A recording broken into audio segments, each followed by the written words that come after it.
Geriame apie 365 dienas, 47 diena, gerk pakankamai vandens.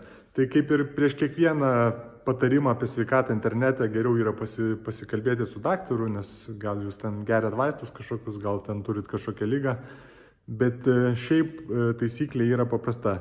Nereikia skaičiuoti ten 3 litrų per dieną, 5 litrų per dieną, litro per dieną vandens, nes kiekvienas iš mūsų turim skirtingą kūno dydį, skirtingą šiaip organizmą ir veikiame skirtingas veiklas, sportuojame mažiau, daugiau, valgome skirtingą maistą, tai labai gali skirtis, kiek mums reikia vandens. Taisyklė paprasta. Pasigūglinkit healthy color of urine or healthy color of pee, tada pamatysit, kaip turi atrodyti sveika spalva. Nueinat į tualetą, kai einat į tualetą, pasižiūrit spalvą, jeigu per tamsi, reiškia, reikia daugiau vandens gerti, jeigu labai skaidri, tai reiškia, galit pailsėti, nusiraminti. Dėkui, kad žiūrėjot.